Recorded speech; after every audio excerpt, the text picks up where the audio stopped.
Okay guys, I've been wanting for a while now to do an update on the build of Recroom Master's pinball cab, and I promised it a long time ago, but to be truthful with you, every time I go to work on this machine, I always find a new table I want to add to it, or a new tweak I can do to it, and I kept working and working on it, and I didn't want to show you till it was perfect, so I decided today, this is as perfect as it's going to get for quite a while. So let's go check it out. On the side, that sticker is beautiful. The decal that they put on there was custom colored for me. The red matches well in here, and it's actually pretty rugged. One thing I will say, guys, though, is when you're putting in the screws, they say not to put it too tight. And I don't know if you can zoom in here. You'll see that when you tighten it too much, it kind of bubbles up. That's one little thing, but that was my mistake. It said so in the instructions not to tighten the screws too tight, and I tightened them too tight. So there we go. And when I first had the machine, it comes with two different plates for the back glass here. You can either get the one with the cut so you can put a DMD in. And at first I was like, oh, that sounds too complicated. I'm just going to put in the full board. Just a sec.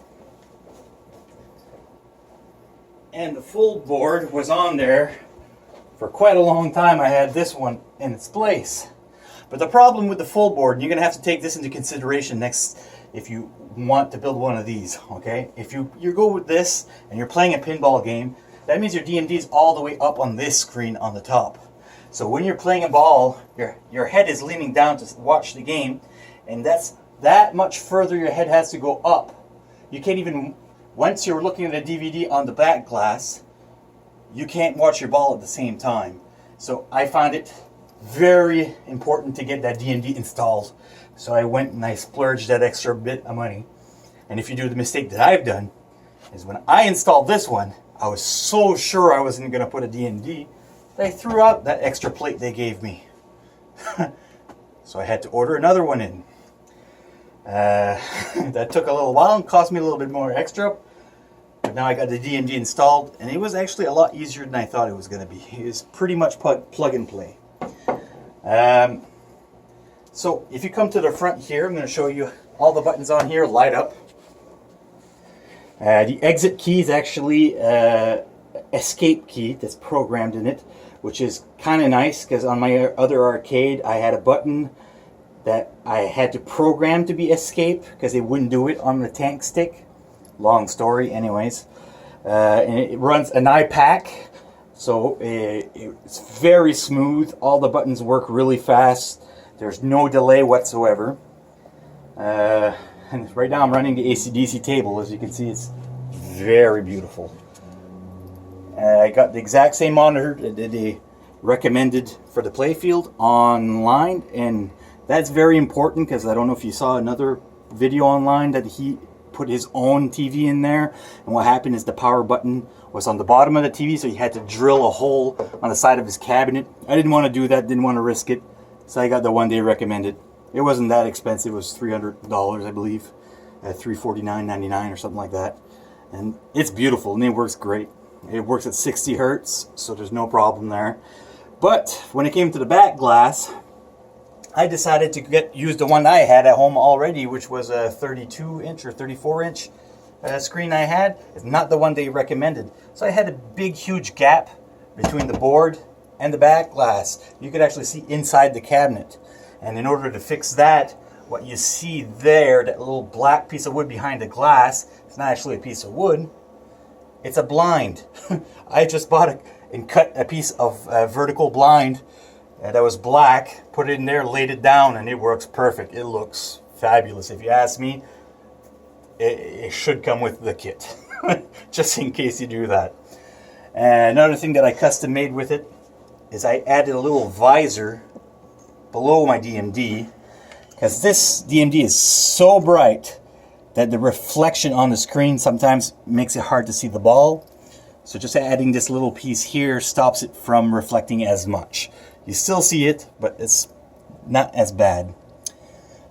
One more modification I had to do to this table was, you see where the glass is at the top here? Before, it would slope sort of towards inside, and I have cats in my apartment. They would jump up on this glass and you could see it bow towards the inside because there's no support for that glass. So I took one of these side railings that I had spare that came with it, and I cut it to size, and I put it inside underneath the glass, and that's what's supporting my glass right now, and I think it's perfect. It looks great, nice and clean. And guys, as far as fitting a computer inside of this cabinet, there's plenty of room. I took a full Dell XPS 7800, which is my old computer, and I have it, okay, it's in an angle in there. I had to kind of wedge it in, but it ain't moving there from there at all. And if you want to follow me in the back here, I had a custom screen installed so it keeps it ventilated in the back, because there is an opening. You can get these for 20 bucks at a store. You give them the dimensions and they will build one for you. And I got it so it wedges in real tight, and it holds it in, keeps the cats out and the hot air flowing out. So that was my little idea. And I kept the bottom all screwed in, so there's no way the cats can get in from the bottom, and if I need to, I can just remove the screws and get access to my computer. Okay, build time. It took me 10 hours to assemble the machine, plus weeks and weeks of labor and tinkering with it to finally find out I had to put in the DMD, all the extra customs, and now it is to my liking. Let's just show you how this table works. So I got this button in the front set up to insert quarters. I'm going to insert a few. Credits. Now I got a full credit, and I press start with this button. And let's launch the ball and start. Let's see the gameplay.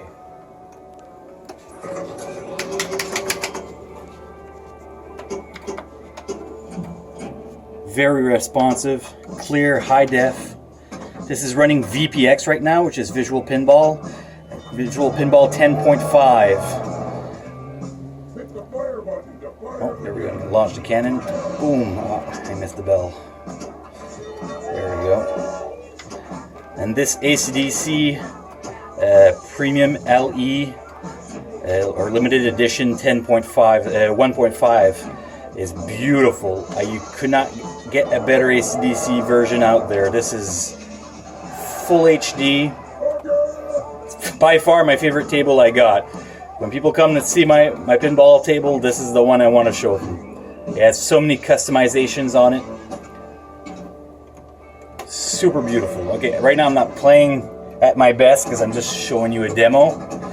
So by far I'm a little bit better than this when I'm actually concentrating. Alright, I will be making a video in the future, more in depth and in detail build guide or review, if you will. Oh wait, multi-ball, here we go. Oh, I hit the ball this time. Here we go. This is going to be interesting.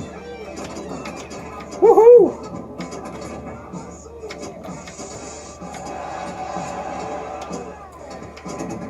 And I am running Pinball X as my front end in this system, and I'll explain to you guys what a front end is. You're definitely going to have one. Well, you don't have to have one, but it's the best way to run your machine. Oh God, pitiful score. But it is one hell of a dream machine. Well, that's it for now, guys, and I hope you liked the video. Sorry I kept you waiting for an update, but I will be posting something a little bit better in the future.